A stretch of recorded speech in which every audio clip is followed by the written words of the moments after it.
दूसरी कौन सी लेयर है? दूसरी हमारी कौन सी है? डर्मिस। दूसरी कौन सी लेयर होती है? डर्मिस। डर्मिस जो होती है वो हमारे स्किन की कौन सी लेयर होती है? बीच वाली लेयर होती है। कौन सी होती है? बीच वाली। ठीक है, इसमें आपको बहुत सारी चीजें देखने को मिलेगी। ठीक है, यहाँ पे ऐसे ऐसे छोटे छोटे ऐसे ऐसे पोर्स भी देखने ऐसे ऐसे मिलेंगे। ठीक है, और यहाँ से आपको ब्लड वेसल्स देखने को मिलेगी, सबक्यूटेनियस ग्लैंड, ऐसे मतलब कि एपिडर्मिस में बहुत चीजें देखने को मिलती है। ठीक है, बात समझ में आया? तो जानते हैं, सबसे पहले देखते हैं एपिडर्मिस क्या होती है। एपिडर्मिस हमारी स्किन की सबसे दूसरी वाली लेयर होती है। डर्मिस जो होती है वो हमारे स्किन की दूसरी वाली लेयर होती है। ठीक है, the dermis is the middle layer of the skin. ये जो डर्मिस होती है वो हमारे स्किन की कौन सी लेयर होती है? मिडल। मिडल मतलब दूसरी वाली लेयर होती है। ठीक है, located between the epidermis and above the hypodermis, मतलब ये हमारे हाइपोडर्मिस से ऊपर और एपिडर्मिस के बीच में क्या होती है? लोकेटेड होती है।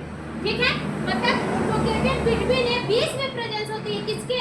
हाइपोडर्मिस, एपिडर्मिस के नीचे और हाइपोडर्मिस के अबव मतलब ऊपर। ठीक है, बात समझ में आया? फिर इसके बाद क्या बोल रहा है? It provide strength, stability, sensation and the nutrition to the skin. ये जो स्किन होती है वो हमारे लेयर को क्या करती है? स्ट्रेंथ प्रोवाइड करवाती है, इलास्टिसिटी बना के रखती है। ठीक है, सेंसेशन प्रोवाइड करवाती है, न्यूट्रिशन करवाती है, मतलब न्यूट्रिशन देती है। किसको देती है? स्किन को देती है। जैसा कि किसको देती है? हमारे एपिडर्मिस को देती है। इलास्टिक क्या है? जैसे कि आप देखें स्किन ऐसे खिंचा जाती है, ऐसे क्या होती है? खिंचा जाती है। ठीक है, एक खिंचाने का, फिर आप इसको छोड़ेंगे तो फिर अपने नॉर्मल अवस्था में आ जाती है। ठीक है, ये हमारे स्किन को क्या बना के रखती है? इलास्टिसिटी बना के रखती है, मतलब कि उसको इलास्टिक बना के रखती है। जरूरत पड़ने पे थोड़ी क्या होती है? खिंच जाती है, फिर जैसे आप छोड़ेंगे तो नॉर्मल कंडीशन में आ जाती है। लेकिन स्किन पे छूने के बाद आपको क्या होगा? एक पेन सा होता है। ठीक है, मतलब कि ये हमारी स्किन जीती जाती है, इसमें ब्लड का सप्लाई होता है।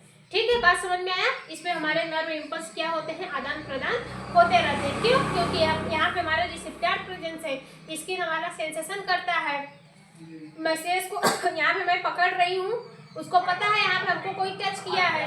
ठीक है, फिर वो मैसेज को नर्व एंडिंग तक पहुँचा देता है, नर्व एंडिंग ट्रांसफर कर देता है। देखो यहाँ पे पकड़ा है तो इसका मतलब यहाँ पे पेन होगा। तो इस एहसास को कौन जताता है? हमारा nervous system.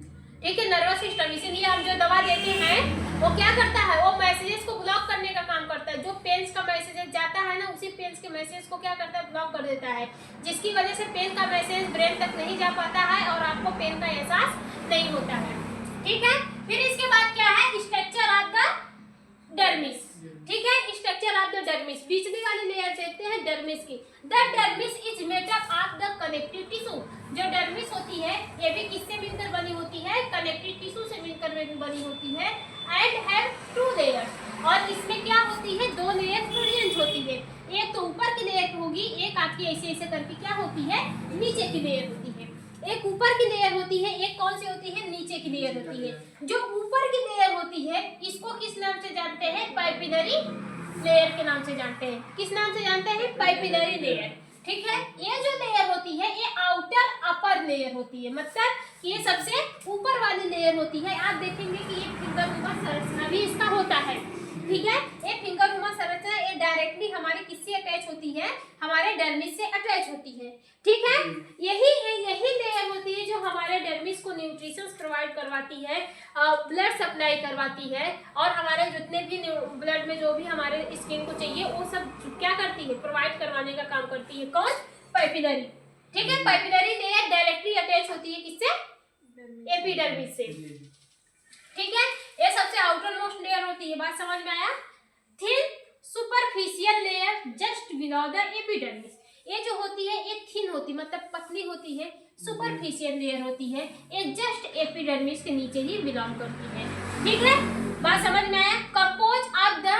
Compose of areolar connective tissue किससे मिलकर बनी होती है? एरियोलर कनेक्टिव टिश्यू से मिलकर बनी होती है। कौन सी लेयर? हमारी पाइपिलरी लेयर। ठीक है। डर्मिस के सबसे ऊपर वाली लेयर पाइपिलरी कहलाती है। वही पाइपिलरी लेयर जो होती है वो एरियोलर कनेक्टिव टिश्यू से मिलकर बनी होती है। दैट कंटेन, यह अपने अंदर कुछ और लेयर को भी कंटेन की रहती है, जैसे कुछ और ऑर्गन्स कंटेन की रहती है या फिर कुछ और कंपोनेंट्स कंटेन की रहती है। जैसे हमारा कौन सा है, डर्मल पाइपिले। कौन सा है, डर्मल पाइपिले। फिर इसके बाद कौन सा है, कैपिलरी लूप। कौन सा है, कैपिलरी लूप। जो डर्मल पाइपिले होता है ना, वो क्या करता है, वो हमारे स्किन को थोड़ा सा फ्लेक्सिबल बना के रखता है। क्या बना के रखता है, फ्लेक्सिबल बना के रखता है। ठीक है, बात समझ में आई। मतलब कि वो खिंचाव तनाव में मदद करता है। जो हमारी स्किन क्या होती है, खींच जाती है, तन जाती है, उसमें क्या करता है, डर्मल पाइपिले मदद करता है। बात समझ में आया। इसके अलावा खिंचाव तनाव, जैसे कि ये हमारे, अगर हम खड़े हो रहे हैं, हाथ को मोड़ रहे हैं, हाथ को सीधा कर रहे हैं, उंगली को फुसका रहे हैं, ठीक है, ये थोड़ा सा लूज होता है। जैसे अब हम चल रहे हैं, बैठेंगे तो हम देखेंगे कि ये जो घुटना होता है, वहाँ की जो मसल्स, स्किन होती है, वो टाइट हो जाती है। लेकिन जब चलने लगेंगे तो वहाँ की स्किन क्या होती है, थोड़ी सी झूली हो जाती है, सिकुड़ जाती है।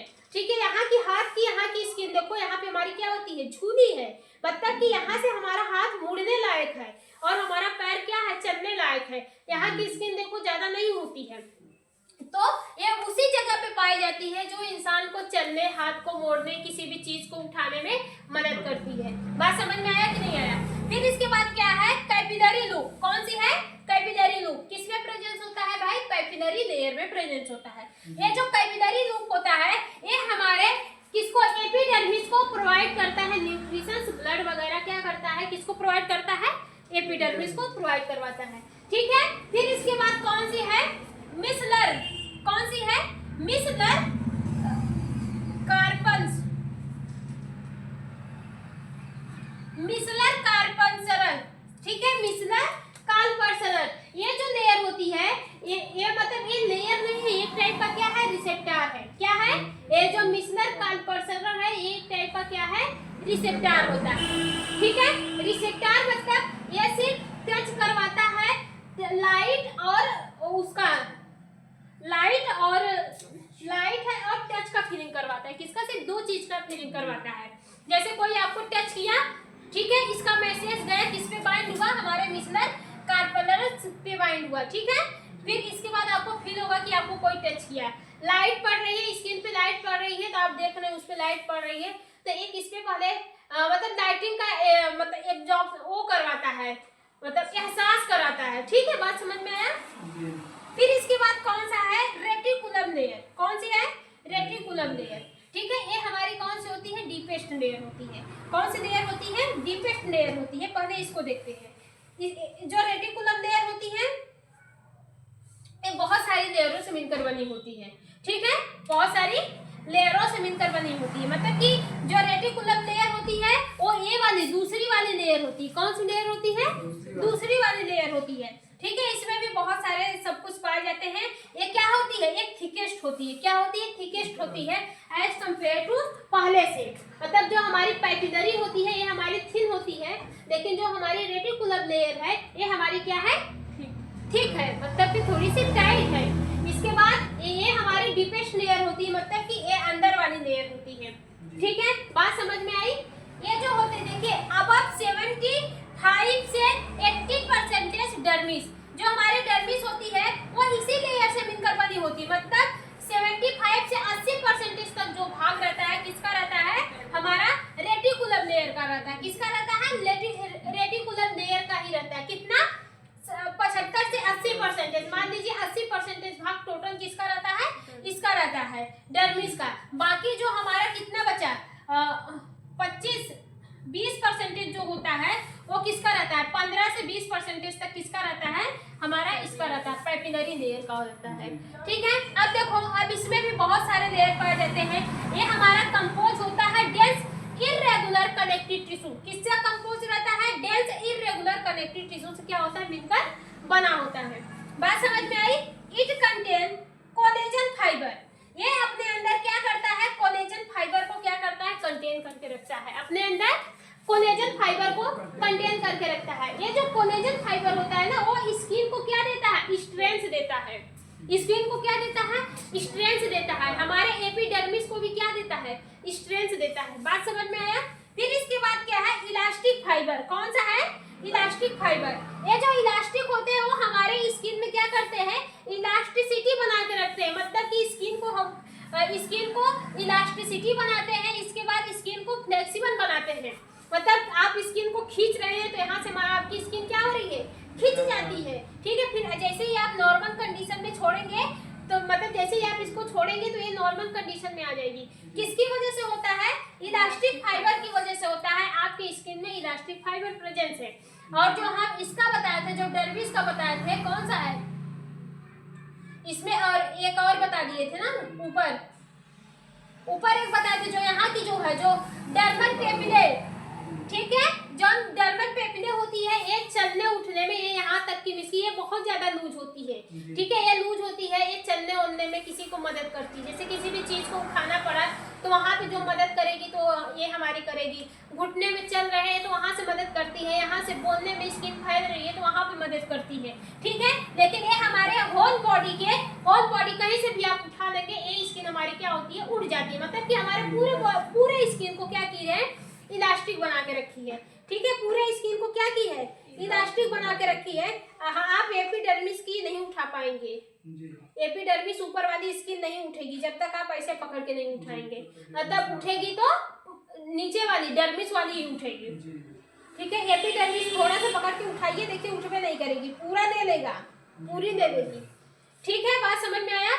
फिर इसके बाद कौन सा है, रेटिकुलर फाइबर्स। कौन सा है, रेटिकुलर फाइबर। जो रेटिकुलर फाइबर्स होता है वो किसमें प्रेजेंस होता है, रेटिकुलर लेयर में प्रेजेंस होता है। जो डीपेस्ट लेयर है, ये दूसरी वाली लेयर की बात कर रहे हैं, ये दूसरी वाली लेयर। ठीक है, इसमें क्या प्रेजेंस है, रेटिकुलर फाइबर प्रेजेंस है। ये जो रेटिकुलर फाइबर होता है ये हमारे कोलेजन फाइबर और इलास्टिक फाइबर को सपोर्ट देता है। कोलेजन फाइबर और इलास्टिक फाइबर को क्या करता है, सपोर्ट देता है। एक फिंगर लाइक स्ट्रक्चर होता है, फिंगर लाइक स्ट्रक्चर होता है। ये क्या करता है, ये हमारे कोलेजन फाइबर इलास्टिक फाइबर के बीच में होता है। ये उसको क्या करता है, सपोर्ट प्रोवाइड करवाता है, जिसकी वजह से एपिडर्मिस को भी क्या मिलता है, सपोर्ट मिलता है। ठीक है, बात समझ में आया? फिर इसके बाद क्या होता है, हेयर फॉलिकल। यहाँ बीच में क्या प्रेजेंस होते हैं, हेयर फॉलिकल, जो हेयर को प्रोड्यूस करते हैं। किसमें, हेयर को प्रोड्यूस करते हैं। हेयर कहाँ पे प्रेजेंस होते हैं भाई, डर्मिस पे, एपिडर्मिस में। किसमें प्रेजेंस होते हैं, एपिडर्मिस पे, एपिडर्मिस में प्रेजेंस होते हैं। लेकिन जो हेयर फॉलिकल होती है वो किसमें प्रेजेंस होती है, डर्मिस में प्रेजेंस होती है। उसी हेयर को कौन निकालता है, हेयर फॉलिकल निकालती है। बात समझ में आया? फिर इसके बाद कौन सा है, सबक्यूटेनियस ग्लैंड है। कौन सा है, सबक्यूटेनियस ग्लैंड। तो सबक्यूटेनियस ग्लैंड क्या होती है, अपने अंदर से ऑयल, या फिर इसको हम लोग ऑयल ग्लैंड के नाम से भी जानते हैं। ठीक है, ये अपने अंदर से ऑयल या फिर सीबम का सिक्रीशन करती है। ऑयल या फिर सीबम का सिक्रीशन करती है और हमारे स्किन को क्या करता है, सॉफ्ट बना के रखता है। इसके अलावा हमारे स्किन को और वाटर प्रूफिंग बनाने में मदद करता है। अब भाई तेल निकलेगा तो वाटर प्रूफिंग बनेगा। बात समझ में आई? फिर इसके बाद स्वीट ग्लैंड है। स्वीट ग्लैंड से क्या सिक्रीट होता है, स्वीट सिक्रीट होता है। स्वीटनिंग होती है, मतलब पसीने का सिक्रीशन होता है। ठीक है, फिर इसके बाद blood vessels and the lymph vessels क्या होती है, यहाँ पे ब्लड वेसल्स भी होती है, लिम्फ वेसल्स भी होती है। मतलब यहाँ पे ब्लड का और हार्मोन्स का सप्लाई दोनों का होता है। लिम्फेटिक सिस्टम में क्या होता है, लिम्फ जो होते हैं वहां से हमेशा किसका सप्लाई होता है, हार्मोन्स वगैरह से रिलेटेड होता है लिम्फेटिक सिस्टम में। ठीक है, तो यहाँ पे हमारा ब्लड वेसल्स और लिम्फ रहेंगे, मतलब ब्लड के साथ हमारे हार्मोन्स भी मिलते रहेंगे हमारे स्किन को। जिसकी डर्मिस से हमारा ब्लड वेसल्स कौन लेती है, ब्लड वगैरह लेती है कौन, पाइपिलरी लेयर लेती है, पाइपिलरी लेयर लेती है। और ब्लड में से न्यूट्रिशंस को, ब्लड को लेकर कहाँ पे ट्रांसफर कर देती है, डर्मिस में, एपिडर्मिस में, हाँ ऊपरी वाली लेयर में। फिर इसके बाद क्या है, नर्व। अब यहाँ पे हम बोले थे क्या होती है, नर्व एंडिंग होती है। कौन सी,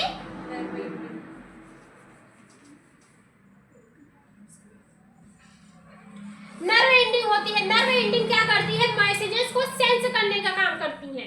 किस मैसेजेस को, जो मैसेजेस आएगा हमारी मार्कर सेल्स जो लेकर आएगी मैसेजेस। मार्कर सेल कहाँ पे प्रेजेंस है, एपिडर्मिस में प्रेजेंस है। मार्कर सेल जो मैसेजेस को लेकर आएगी उस मैसेज को कौन देता है, नर्व एंडिंग देता है। उस मैसेज का एहसास कौन दिलाता है, नर्व एंडिंग दिलाता है। इसी में आपका कौन सा होगा, एक आपका होगा इम्यून सेल। कौन सा सेल होता है, इम्यून सेल। इम्यून सेल जो होती है ना, ये देखिए, ये हमारे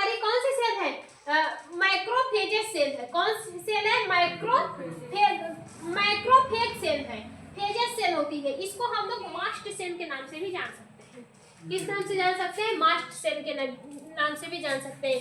ये जो मास्ट सेल होती है यही क्या, ये आपके स्किन में पाई जाती है। कहाँ पे पाई जाती है? डर्मिस में पाई जाती है। कहाँ पे पाई जाती है? डर्मिस में पाई जाती है। जैसे ही कोई फॉरेन पार्टिकल्स वगैरह आपके डर्मिस में जाता है तो क्या करती है, वहां से मास्ट सेल अपने अंदर से हिस्टामिन सिक्रीट करती है। क्या सिक्रीट करती है? हिस्टामिन सिक्रीट करती है। और हिस्टामिन क्या करता है? उस फॉरेन पार्टिकल्स को खत्म करना चाहता है। उस फॉरेन पार्टिकल्स को क्या करता है? खत्म करता है। फिर जब हिस्टामिन सिक्रीट होता है तो वहां पे आपको क्या देखने को मिलता है? इसका इफेक्ट देखने को मिलेगा। क्या देखने को मिलेगा? हिस्टामिन का इफेक्ट देखने को मिलेगा। मींस की इन्फ्लेमेशन देखने को मिलेगा। जैसे कि कोई पीली मधुमक्खी अगर काट ले, अगर पीली मधुमक्खी काटी उसमें से क्या निकलता है? थोड़ा सा ब्लड निकलता है, ठीक है। आप देखेंगे वहां की स्किन फूल जाती है। अब जब पीली मधुमक्खी आपके हाथ में डंक मारी तो जाहिर सी बात है उसके सलाइवा में कुछ विष रहेंगे, कुछ फॉरेन पार्टिकल्स रहेंगे जो आपकी स्किन में इंटर किए, ठीक है। अब भाई पीली मधुमक्खी कौन सी जो काट लेती है, फूल जाता है मुंह, वही मधुमक्खी। अब देखो वो हमेशा कहीं कीड़े पे बैठ जाती, कहीं बिच्छी पे बैठ जाती, हर जगह बैठ कर क्या करती है, मतलब विष को देती रहती है। अगर वो काटी तो क्या होगा? वो एक विष आपकी स्किन में जाएगा, तब वो कहाँ पे गया? आपके डर्मिस में गया। तो डर्मिस में क्या प्रेजेंस है? हमारी मास्ट सेल प्रेजेंस है। अब मास्ट सेल क्या करेगी? तुरंत इन्फ्लेमेशन कर देगी, मतलब कि अपने अंदर से एक केमिकल का सिक्रीशन करेगी जिसका नाम है हिस्टामिन। हिस्टामिन को मास्ट सेल सिक्रीट करती है। और हिस्टामिन क्या करता है? उस कंपोनेंट्स को मारता है। उस कंपोनेंट्स को क्या करता है? मारने का काम करता है, जिसकी वजह से आपको क्या देखने को मिलेगा? इन्फ्लेमेशन देखने को मिलेगा। क्या देखने को मिलेगा? इन्फ्लेमेशन। आपकी स्किन फूल जाएगी। मधुमक्खी काटती स्किन फूल जाती है, जहाँ पे काटती वहाँ पे देखेंगे रेड हो जाएगा, उस पे छोटे छोटे दाने हो जाएंगे। अगर आप उसको टच करेंगे वहाँ से भी क्या दिखेगा? हिटनेस दिखेगा। मतलब अगर ये चीजें हो रही है तो आप मतलब उससे ये आंकड़ा, वो सिम्टम है। क्या है? सिम्टम है। किसके हैं? हिस्टामिन के सिम्टम है कि मतलब आपके हिस्टामिन वर्क कर रहा है। जैसे आपको बुखार आता है तो आपके सर में दर्द होता है, आपके बॉडी का टेम्परेचर बढ़ जाता है, बॉडी में लेजीपन रहता है, ठीक है, एकदम आलस पर रहता है, कोई काम करने का नहीं मन करता है। तो ये सब क्या है? ये सब आपके बुखार का सिम्टम है। तब आप कहते हैं अरे बुखार है, कहते हैं ना बड़े शौक से, अरे बुखार है। वैसे हिस्टामिन का ये सब सिम्टम है जो हमारे बॉडी में स्वेलिंग हो रही है, मतलब जहाँ पे काटी है वहाँ पे मास्ट सेल अपने अंदर से हिस्टामिन निकाला, वहाँ पे स्वेलिंग हो जाएगी, रेडनेस हो जाएगी, वहाँ के स्किन का टेम्परेचर बढ़ जाएगा। बात समझ में आया? फिर इसके बाद कौन सा है? इसके बाद हमारा कौन सा है? ये क्या था यार? पेसिनियन कार्पल्स। कौन सी है? कार्पल्स। पेसिनियस कार्पल्स। ये क्या होती है? जैसे आप कभी देखे हैं कि आपके हाथ मतलब कि बहुत ज्यादा कोई आपका हाथ दबा देता है, बहुत ज्यादा कोई आपका हाथ दबा देता है तो उसमें क्या होता है? झुनझुनी पकड़ देता है। कहते हैं ना बड़ा तेज झुनझुनी पकड़ लिया है। मतलब क्या होता है? जब आपके स्किन पे क्या होता है? एक प्रेशर पड़ता है। कौन किसके? ये जो पेनिसिलियस कार्पल्स होती है, इस पे जब डीप प्रेशर पड़ता है ना, ये क्या करती है? वाइब्रेट करने लगती है, आपको एक इशारा देने लगती है, आप रुक जाइए, यहाँ पे आप इस प्रेशर को हटा लीजिए, यहाँ पे ब्लड की सप्लाई वगैरह सब कुछ क्या हो गया है? रुक गया है, आप तुरंत हटा लीजिए, ठीक है। वो देखो कुछ देर बाद सही भी हो जाता है जब आप हाथ को ऐसे ऐसे करते हैं या फिर ऐसे ऐसे करते हैं। जब हाथ के मूवमेंट को आप करते हैं या फिर उस प्रेशर को जब हटा देते हैं तो क्या करता है? अपने आप सही हो जाता है। अक्सर ये रात में ज्यादा देखने को मिलता है। रात में सोते समय आपकी ये जो नर्व होती है या फिर ये जो लेयर होती है, ये क्या होती है? दब जाती है, तो जिसकी वजह से आपके हाथ में वाइब्रेट होने लगते हैं। या फिर आप बहुत नीचे तक ऐसे पैर लटका के बैठे हैं तो वहां पे भी ये वाली पैर में भाई क्या पड़ता है? प्रेशर पड़ता है। वो प्रेशर कहाँ से? यहाँ से पड़ रहा है। आप बैठे हैं, आपके पैर में क्या करता है? चेयर पे बैठे हैं तो वो प्रेशर आपकी स्किन पे पड़ रहा है, ठीक है। तो वो क्या करता है? वो कौन सी स्किन हमारी दबती है? ठीक है, पेनिसिलियम कार्पस स्किन पे वो प्रेशर पड़ता है तो क्या करती है? वाइब्रेट करने लगती है। मतलब आप समझ रहे हैं कि कैसा फील होता है, जिसको सब लोग कहते हैं झुनझुनी पकड़ दिया है, ठीक है। बात समझ में आया? फिर इसके बाद कुछ फंक्शन है। इतना बात समझ में आया कि नहीं आया सब? फिर इसके बाद क्या है? फंक्शन है, फंक्शन पे क्या है, प्रोटेक्शन, ये हमारे बॉडी को प्रोटेक्ट करके रखती है, ठीक है, बात समझ में आया। मास्ट सेल है, अपने अंदर से हिस्टामिन निकालती है, फॉरेन पार्टिकल से प्रोटेक्ट करके रखती है, ठीक है। इसके बाद बहुत सारी ग्लैंड है जो हमारे स्किन को क्या करती है, प्रोटेक्शन प्रोवाइड करती है, ठीक है। सेंसेशन, सेंसेशन में यहाँ पे हमारी दो सेंस आएंगी, एक जो आपको एक जो आपकी होती है किसका, जो लाइट और टच का वो शो करती है। जैसे हमारे कौन है, मिसलिनियस कार्पल्स है, मिसलिनियस कार्पल्स एक टाइप के रिसेप्टर होते हैं और लाइट और टच की फीलिंग आपको करवाते हैं। इसके बाद हमारे कौन से कार्पल, एक हमारे नर्व एंडिंग होते हैं जो हमारे बॉडी में अगर पेन वगैरह हो रहा है तो उसकी फीलिंग कौन करवाता है, नर्व एंडिंग करवाता है, ठीक है, बात समझ में आया। फिर इसके बाद सेंसेशन का समझ में आया। फिर इसके बाद थर्मो रेगुलेटर, क्या है, थर्मो रेगुलेटर। एपिडर्मिस क्या करती है, थर्मो रेगुलेटर का काम करती है, किसका, थर्मो रेगुलेटर का काम करती है। अब देखो हमने क्या बताया, इसमें दो चीजें पाई जाती हैं, कितनी चीज पाई जाती हैं, कितनी ग्लैंड पाई जाती हैं, दो ग्लैंड पाई जाती हैं, ठीक है, कितनी ग्लैंड पाई जाती है, दो ग्लैंड, ठीक है। एक आपका है स्वीट ग्लैंड, एक आपकी कौन सी होती है, एक आपकी कौन सी है, सबक्यूटेनियस ग्लैंड। जो स्वीट ग्लैंड होती है वो क्या करती है, अपने अंदर से वाटर का सिक्रीशन करती है, जिसको हम लोग पसीने के नाम से जानते हैं, जिसको हम लोग किस नाम से जानते हैं, पसीने के नाम से जानते हैं। अब देखो जैसे ही बाहर का वातावरण चेंज होता है, जैसे अभी मान लीजिए गर्मी आ गई, ठीक है, अभी मान लीजिए गर्मी आ गई, तो ये जो सबक्यूटेनियस ग्लैंड होती है या फिर जो स्वीट ग्लैंड होती है वो अपने अंदर से क्या करती है, वाटर का सिक्रीशन करने लगती है। वाटर का सिक्रीशन करके क्या करती है, आपको थर्मो रेगुलेटर को मेंटेन कर देती है। मतलब बाहर का वातावरण गर्म है, आपकी बॉडी ठंडी है, अब ज्यादा फर्क नहीं पड़ेगा, ठीक है। पसीना जो होता है वो आपके बॉडी को ठंडक प्रोवाइड करवाता है, कितनी बार बता दिए हैं, ठीक है। फिर इसके बाद ऑयली स्किन जो ये वाला जो है हमारा स्वीट ग्लैंड जो होती है, ठीक है, वो क्या करती है, अपने अंदर से ऑयल्स का सिक्रीशन करवाती है,